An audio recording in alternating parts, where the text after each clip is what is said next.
Right, reading further into the Lewis and Clark journals, it's just amazing how they've lived hunting animals larger than themselves every single day and killing multiple uh, amounts of animals of a pretty wide variety.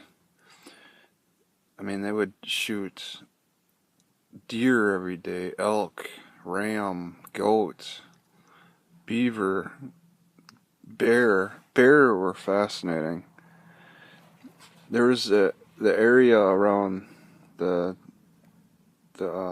Yellowstone forest that the party went through that pretty much had no Indians. There were some Indian hunting areas, like they had sticks in the forms of shelters that showed like an Indian camp, not so much a war camp, an actual hunting camp. But the Lewis and Clark party would never come across Indians, and it sounds like it's largely because bear controlled the area. Whenever someone from the party, sounds like John Smith or Fields, John Fields, got into a lot of trouble with bear, as noted in the journals, because they would go into some detail from the stories that were told in the hunts. He would shoot the bear, and of course, they would never kill it. They could pump like five, whatever their bullets were, rocks or something. I've heard one guy, he ran out of bullets one time. He used like a hard piece of wood, but their pellets, they would shoot like five into a bear, and it still wouldn't go down.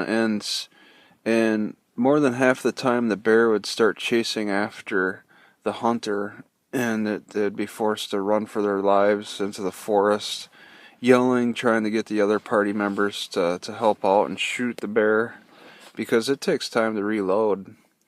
So you had to run for your life. Sometimes the bear would run away and get away, but they were aggressive. I told a little. I reread a story from Mark Twain's book, Roughing It, about how a buffalo chased the hunter. That happened too with Lewis and Clark. Mark Twain might have exaggerated his story a little bit, but that's captivating. That's capturing. He captured the reality of hunting these large animals. These animals that chase after you.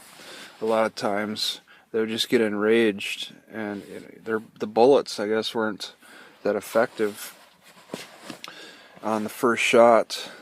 Lewis and Clark a lot of times had said that they had to give a final shot to the bear, like in the head, to kill it, and then they would sometimes skin it, sometimes pull the meat off. It just kind of depended on their situation. But it's such a big difference from back then compared to today. My experience with hunting with my dad when I was younger, involved the small game, because that's all you can hunt now, and even small game could be regulated. You could hunt it year round at one time. I don't know if it's still. I mean, they regulate fish and fishing, and fish are kind of small, so maybe the small game are going to be regulated soon enough. And I would help my dad out.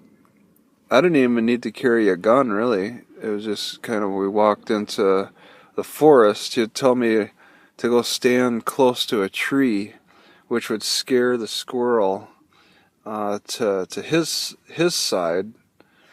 So the closer person would be the one that would scare the squirrel opposite the tree, so that he would get a clear shot, because it's a little easier to have two people hunting squirrel. The one to serve as the person to scare the squirrel to the proper side of the tree for the hunter to just pick off. That's kind of a unique way of hunting. And then he wouldn't just hunt squirrel for sport. He'd cook it up pretty good too. that's maybe with a slow cooker is enough to make the meat fall off the bone. So that was my experience. It's such a big contrast to Lewis and Clark. It's like, because I got denied at this grocery store that I'm stuck at with a broken down car. I'm not able to buy food on credit, and I'm not sure where my PIN number is. I'm getting a little more hungry, and as I was walking by some deer, because there's a few deer that come out at night around this area, and I was thinking, wow, they would make some good breakfast.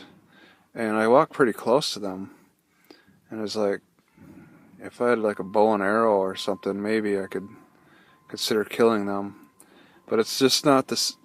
I mean, am I at the mercy of the law when it comes to hunger, and I get denied at the grocery store?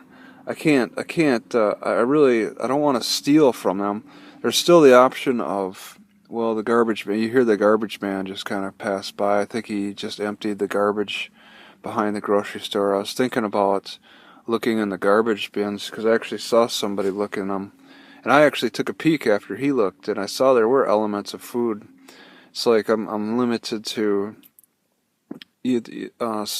sneaking behind the grocery store for what they throw away in the garbage.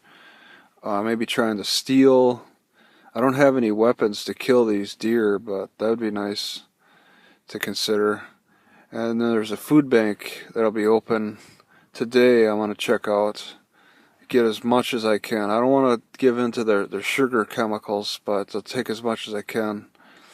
But because I'm stuck here and I'm unable to buy food on credit, it's really a dire situation, and it's maybe has me thinking more about food and how I'm going to acquire it over these next few days, sitting in my broken car.